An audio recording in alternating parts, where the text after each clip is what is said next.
Well, it's Chords and Coffee, and with us this morning we've got Nate Fredrick, an old friend of Chords and Coffee, but this time with the Wholesome boys. Thank you guys for being here. Thank you for getting up early, enjoying reheated coffee. We do what we can. So you guys were in Dallas just a couple of nights ago. You're passing through. You got a little bit of the road on you. Is that fair to say? Yeah, about 5 shows. About 5 shows, all right. So they come here to Palen Music, and we're going to play this first song. It's called The State I'm In. From our EP. Yeah, you're going to want to go on Spotify, on natefredrick.com, or thewholesomeboys.com. thewholesomeboys.com. That's right. All those internet accoutrements that are out there and available. These guys are amazing. We love them. So you guys go ahead and take it away. Then we'll talk about it. So Nate Fredrick, Wholesome Boys, The State I'm In. Let it rip, Tater Chips.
fun. And I want to say just a few things here really quick. Thank you, first of all, for doing that. Second of all, you know I love your chords, and I want to get to that in a second, but I don't want to gloss over this one little tidbit. So we were getting set up, a few minutes worth of notice. It's not like you guys rehearsed what just happened here. You played it as a band, but playing in this context where dynamics are everything. I'm really impressed with you guys were able to, because when you came in and you ran through it once, it was like full tilt boogie. And then when you realized, hey, for this room, we got to really bring it down. And playing quiet is very difficult. You know what I mean? And you guys really just did a masterclass on how to play so tiny. Because by the time you guys hear this, like the compression and everything will kind of beef it up, and it's going to sound nice and full. But just then in the room, I could have talked over the verse. You know what I mean? And that's hard to do. So is that something that you actively practice, or is the answer, next question, we're just really good? Yeah. I mean, I think it was practiced upon us, really, because we played in a lot of different types of rooms and a lot of different types of shows, big, small, great sound, not very good sound. We ran our own sound, and so just through osmosis kind of figured out how to listen to what it needs, and Frank's been a huge part of that. I love that, and I love it was practiced upon us, because there are some lessons that come regardless if you would like them to come or not. It's just up to you whether or not you choose to learn from it, right?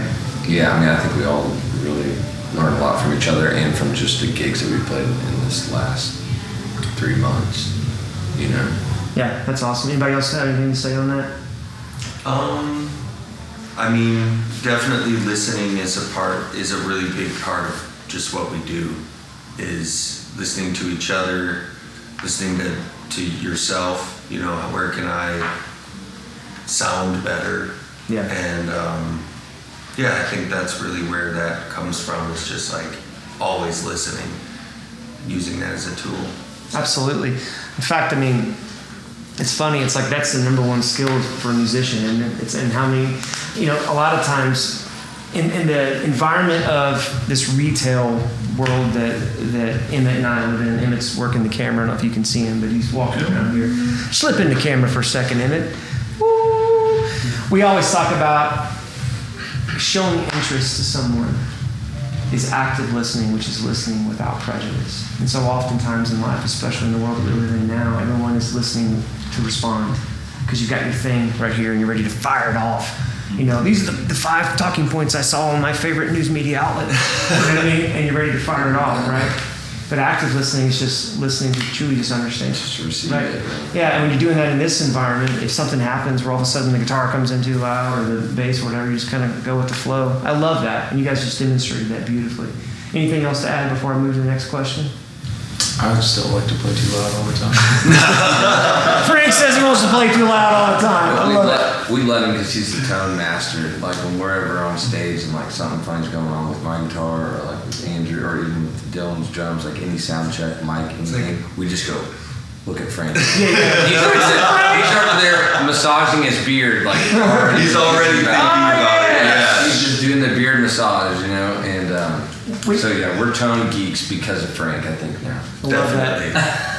When you guys played in the same show with Ozark Mountain Daredevils, were you playing a little, was it a champ? Mm-hmm. Yeah. Yeah, and that sounded amazing. And coaxing good tone out of the champ, it's not that the champ's a bad amp. Still plays it. It's just that It's really easy. Yeah. Turn it all the way up. Turn it all the way up. And then by proxy, you have to use your volume knob on more than all the way open, right? I mean, if you're a pedal guy, or an amp switching guy, or a channel switching guy, maybe you don't touch your guitar knobs at all, or maybe you're somewhere in between, touching it all the time and using your pedal. That sounded funny, but I know. Yes. Yeah, you either touch it all the time, or you just don't touch it all. Are you a volume knob guy where you're constantly with it? all the time. Yeah. But I also do the dance with the overdrive stacking, so it's really just endless fidget. keep you occupied. It's scary. Yes. Endless fidget. Pedal companies. You have a golden opportunity to make the endless fidget pedal. 85% of the knob is usable tone. So just like these minor things we're doing, Yeah. maybe they give you a little bit of EQ difference, you know, to some top end or. I mean, you definitely get the widest signal when they're all the way open, but. No, I hear you. And what's funny is Yeah. I feel like the more guitar players we travel down this endless abyss of tone seeking, and honestly, all of us as just gearheads have this. Yeah. There's this dichotomy of truth that we have to like ride the balance of. It's like I know endless fidget is real, but also at the end of the day, if it coaxes an inspired performance, it's worth Right? Is it the chicken or the egg? Right. Going like being able to go like that. Yeah. You know, like Gives you before the I do a confidence. solo. Yeah.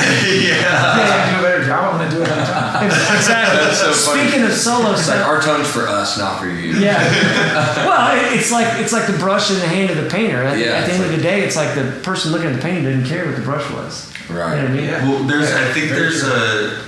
it might be, it's either John Coltrane or McCoy Turner. He said, is jazz for the listener? Uh-huh. And he goes, or is it for the player? And he goes, well, it's for the player because the player's the first listener. Oh, that's good. bingo. So it's like, how good. is it the chicken or the egg? Yeah. Oh yeah, I hit every drum out there. Yeah. I had to. This one's great. This one's really. That's a CNC drum out of Kansas City. And it's so light and just so Yeah. earthy and just perfect for this. Like Yeah. the acoustic guitar. It sounded really good. So before I forget, I want to make sure we hit this. One of the things I love about you and your music is that you choose really cool chords. And I love your lyrics and everything too, but this is Chords and Coffee, so we're going to talk about some chords, right? And I love it. Is it D minor that you go to in this tune, like the sort of the pre-chorus part? And then can we just like talk through that progression really quick? Because I just thought that was really beautiful. And then the ending. You went full tilt boogie, like it was kind of a jazzy thing at the end. Oh, You had yeah. that chromatic descending thing. So, It's just D minor. but the song is in. It's in F sharp minor. It's in F. Right, and so if we're thinking F sharp minor, then it's sort of, is it F sharp minor, A major, and so D minor is minor 4 kind of thing? Is it? So? Yeah. It's also the augmented fifth. So it's funny. You got some funny sounds Oh happening. yeah. But it sits in there. Really nice. Yeah. Nice. Could you guys It's just play like, just it's that like going moment? to A major basically. Because then you go to that. Isn't that E that's seven. in that? Yeah. So we're changing that tonal center to want to go back to A, But it still wants to send you to F sharp. Yeah, So yeah. when you come back with the minor, it all just sits and makes sense. Yeah, and I love how the vocals lift that whole part, and to where somehow with your harmony, it doesn't sound sad to me. You know what I mean? It sounds like there's bittersweet. There's a little tinge of hope in there. You know what I mean? Absolutely. Yeah. Would it be weird just to hear that little progression right there? So, because maybe you heard it and you missed it, you know, but The one before the. yeah, maybe just getting Pre- into it. Yeah, and then going. Do the verse and then into the pre-chorus. Okay. Yeah.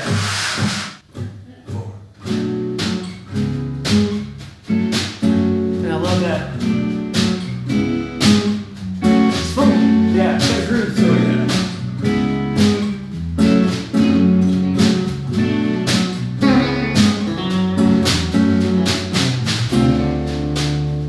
It's a question, right?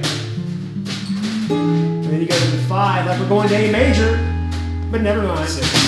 Yeah, F sharp minor. That is really nice. Yeah. That's so. Let me ask you guys something. So you recorded this. This is out there and available. You gotta. And we kind of touched on this last time. And the answer is you did it because you liked it, right? But do you, when you're doing that kind of stuff in a world where there's such pressure to like make it sound like whatever's on the radio right now, right? And like to me, that's just like that's a gutsy, beautiful, artistic move. In fact, that makes me love you even more, right? When I hear those kind of changes. Have you had moments where you've had people telling you, no, just keep it 4 chords and don't do that weird stuff that you're doing there? Well, I mean, I'd like to say that I never really had anybody say that, but I wouldn't have really known the difference if it did. So like when me and Frank got together, like he was one of the first people that like didn't try to either change what I naturally was doing to be a part of, you know, when we played together. And he also he played things that I was like, wow, that was stuff that I wanted to hear and didn't even know it. So at that point, like there was something resonating with what I was doing that was resonating with his creativity. And then because of playing with Frank, I started to understand more of that, and then he brought his creativity and his ear and knowledge of that into what we were doing. And then that then formed into this entire band, where then 2 more people brought in 100% of their creativity with what we had then created. And now, so these songs off this EP were all based off of songs that I'd written by myself or with another person away from this entity. And so now the new stuff that we're writing is like in that same breath, but it births out of us and as a one entity, instead of interpreting what I was hearing in my head with an acoustic guitar and then bring it to life in a band. Yeah, you guys. So it's like we've skipped the step of like, let's draw this up and then work it out. It's like we're drawing it up and working it out as a collective. Yeah, like a and band. so some of those, so what's really cool is that like some of those, to answer your question, like some of those chords in the beginning that do those interesting things, like we end up going in those interesting areas now anyway, collectively. And I know that for a fact that's not because of like where I was taking it, but like, I think that that's just what we all are hearing, that like that meandering move in those interesting chords. And I think we talked about it last time, like if you don't know that you're taking risks and challenges, like you may be more inclined to do so. You know, it's like somebody walking down a path that, you know, in a bad part of town, and they don't know until someone tells them, like, you better watch out, like this is kind of a bad part of town. And it's like if you're just on a stroll down Musical Lane, you don't know if you're in the hood. Yeah, you just walk. You're just walking confidently. Yeah, you're just like whatever, and then somebody's like, "Hey, this is a bad part of town, but like we got this. You seem like you know what you're doing." It's like, I didn't know this was a bad part of town. I don't even know what augmented fifth lane is. Right. It's like that's all right. And so I guess I want to say that like I never really got that from anyone else, and I definitely don't get it with this group of people. It's like so much like-minded ears with but different minds. In a way, you know, and everybody seems to nobody ever shoots down an idea in this band, and that was the band that I always wanted to be in, because obviously like I'm not a musician, so like I needed to be in a group of people, a community of people that were just like open, like, oh yeah, or like, I don't know, but let me hear it, or you know, just open to challenge their own predispositions. I love that. Of notes, of ideas, of everything, you know. And that's true collaboration, so like, pretty sweet. That's I'm gonna stop talking now. No. You can go. No, I was just gonna say that, like, especially with these new songs, like, first of all, nothing's off limits. Like, we're anyone, bring everything, let's do it, let's try it. But also, everyone has input on like everyone's parts. Like Frank doesn't play drums, but he writes drum parts. He knows what a good drum part is. We all do. And same thing for changes and chords and like ways to express different instruments. Like we all have an input in that, which means that it ends up being the best it could be out of all 4 of us, not just one of us or 2 of us. It's the ultimate idea that we could come up with. Yeah, it's kind of in-house, like to where like the architect is also putting the drywall exactly on, kind of thing. Like the architect is the mason too. Yeah, it's like and building things that way, that gets really fun, because it just becomes this like especially as a drummer, like wow, I might not have played that had Andrew not been like, do that drum part from this song or whatever. And it just ends up being this total collaboration. Yeah, you nailed it. I mean, that's for Palen Music, that's one of our core values is collaboration. And we have a new employee orientation day, and I have the honor of talking about our core values. And I'm not trying to make this a Palen Music commercial, but I have to say this because you basically gave my speech. Because with collaboration, a lot of times we think, well, you put your idea in, and I put my idea in, and sort of stone suit. But the truth is collaboration is just what you said. Sometimes you have a seed, and you plant it, and then someone else comes along and waters it, and then someone else is actually able to then nurture that and then cultivate from it. And so it's like collaboration. It's vulnerability. It's so much more It's satisfying. So much more You gotta satisfying. be willing. Yeah, Because you're not coming up with an idea and sending it down the line, being like, I wonder whatever happened to that drum part or that song I did. Yeah. You get to watch it from its inception to its like full culmination of And sometimes you get to watch it fail yeah. miserably. You'll be like, wow, that was a terrible idea. Yeah. right. And then be okay with that because then at least you know. You know what I mean? Exactly. Yeah. Exactly. There was a great little clip floating around the internet a while ago where Frank Zappa was talking about the music business. And you probably saw it. And he was talking about, back in the day when you had these guys that were just trying, they had an entrepreneurial spirit, and they were just trying to sell records. And he sort of does an impression with like a guy that has a big cigar in his mouth, like, I don't know what it is. What is it? And then and people would come in with the idea, like, I don't know, put it out there, because they didn't know. They didn't have an artistic stake in it. And his claim is that the more that we got people that all of a sudden thought like, no, I know what good art is. Let me tell you, that's not it, this is it. Then that's when things started to kind of go awry because you lost the willingness to just try it. You know what I mean? Yeah. And I love, your songs are instantly accessible. I enjoy listening to you guys, but also I love the risks that you take because that draws me in further. For example, the end of this song, right? There's a moment where you kind of have like a little, hey, now the bass is doing a little bit of talking. Yeah. and then you're doing this chromatic thing. What's happening right there? Could you just talk me through that? You know what I'm talking about? The very end of the tune? It's just a little outro that Nate wrote where it kind of just sits on that D minor, then goes down a half step and back up. Yeah. A half step and then down a half step and then down another half step. Yeah. And then E7 and then A7. So, this whole song is in a, minor mood, but we end with a happy major, kind of resolution. So it's just like, it's really cool. I had nothing to do with writing that song at all. And yeah, but you didn't screw it up. It sounded good. but it's interesting to me, even though I play it, every night, it's still really interesting to me. Yeah. That it's smart. Yeah. And it's like, well, I wasn't trying to be smart. It just sounded good. Yeah. And then it's like, that's beautiful. That's the most beautiful. And oddly enough, it fits because, like I was saying, like this is a song that was brought and then interpreted and has become a Wholesome Boys song. And it still fits with the new stuff. We keep talking about the new stuff because we're really excited about it. But like the new things that we're writing, it still fits. And I think that's because all four of us are playing it. Yeah. And it's which is really interesting in a way. Well, it's all about like just serving the song. Right. Typically, like that's if you're missing that mark.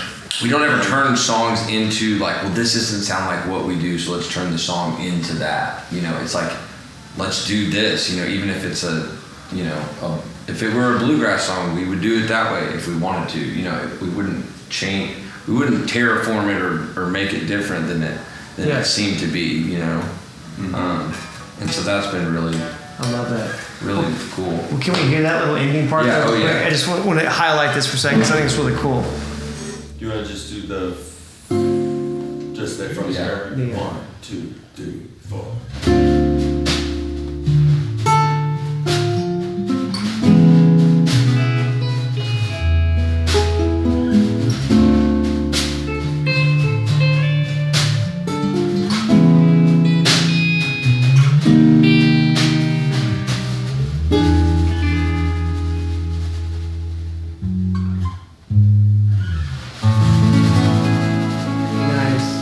Yeah, I love that. I was last time Nate was here, we were talking, and to me there is that kind of California country vibe, what I would call it, like that kind of Wrecking Crew era, where you had like, before the radio was segmented into this is a rock station, this is a country station, where you had like, I mean, imagine living at a Back time. when the FM radio just came out. Yeah, exactly. When you had like the Beatles, the Beach Boys, and like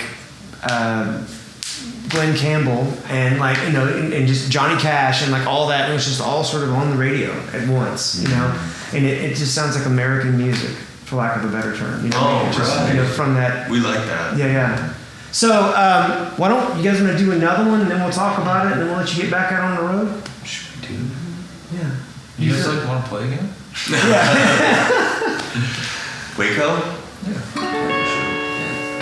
Before you launch into this, sometimes it's neat if you want to, and if you don't want to, say no, leave it up to their imagination. But just tell folks what this is about to you. Oh, cool. This is actually a song in our set that we try to connect with everyone and Oh, yeah? get them to follow us on Instagram and do all those things like some of the support Oh, good. shows. So yeah, so this is just a song about staying in the present moment. It kind of tells a story of a couple that are trying to get to Waco, Texas, and they're trying to get there as fast as they can, and they're kind of missing out on the journey. Oh, And so that's why, you know, it says there's no shortcut to Waco. That's good. Sometimes in life, whichever way you go, you know, you can't put a time limit on that. You can just do what you can do and enjoy the moment, and you're gonna get there when you get there, because it's not really about it anyway. yeah. You know, you're right where you're supposed to be at all times. Man. All right. Just to enjoy the journey. Enjoy Waco.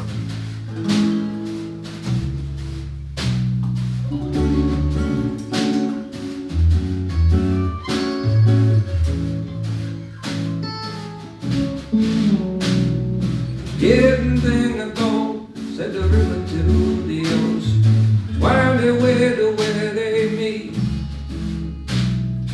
Feeling weak, holding on, should be letting go and let the current sweep us off our feet. Show us where we're supposed to be. There ain't no shortcut to Waco, whichever way that we go. We ain't gonna make it on time. We ought to inch a little closer, ease on over to the shoulder, make some long highway, roadside starlight, park out loving tonight.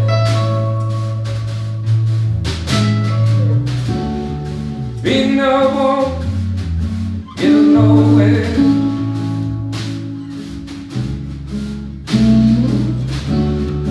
Slowing down, wanting we quit.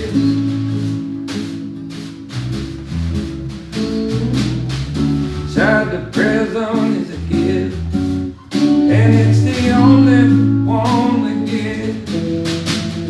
There ain't no shortcut to Waco, whichever way that we go.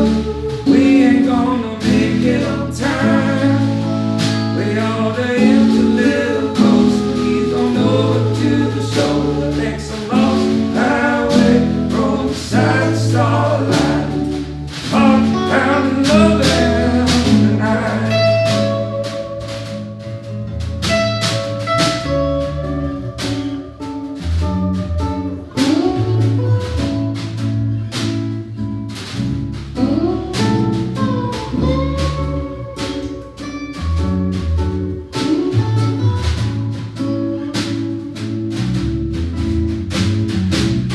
You say tomato, I say tomato, baby, it's all the same. You scream, I scream, we all scream sometimes. Keep going insane. There ain't no shortcut to Waco, whichever way that we go. We ain't gonna make it on time. We ought to inch a little closer, ease on over to the shoulder, makes the long highway, roadside starlight, park pound and loving tonight.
I love that. So you got, I love the field change at the end. Oh yeah, Yeah, that's great. Yeah, that's great. And I bet live and all the amps are going, that's awesome. It's all I know how to play it. yeah. Love it. Everything you're playing is super tasty and He's a tasty boy. Yeah. He is a tasty man. yeah. What's funny is I'm going to say this without it being a hot take, but it probably will be perceived as such. And I can't help that because the internet's just fraught with that. But I have seen a lot of I'll call them the shreddy greats. You don't have to use your imagination to think too hard. We might be in the shreddy greats category.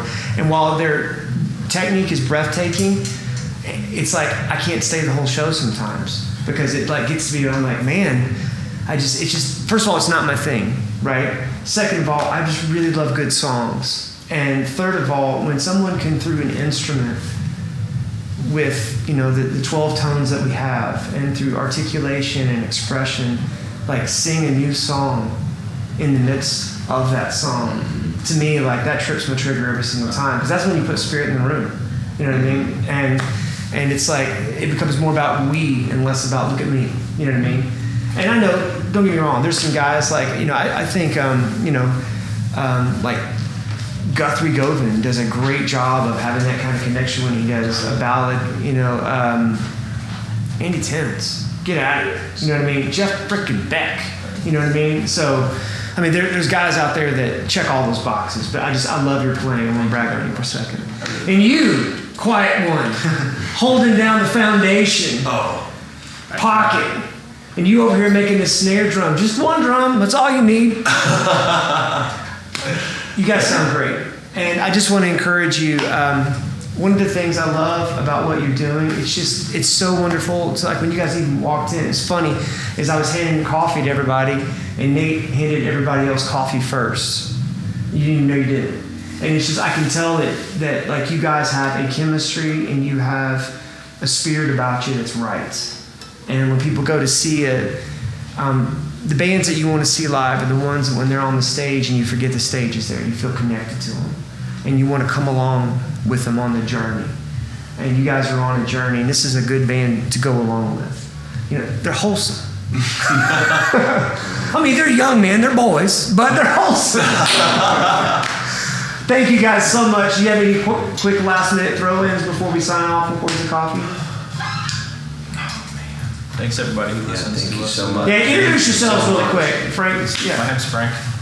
Frank Patrick James, Yeah. Dylan Douglas Miller. I'm Dylan. Andrew Foreman.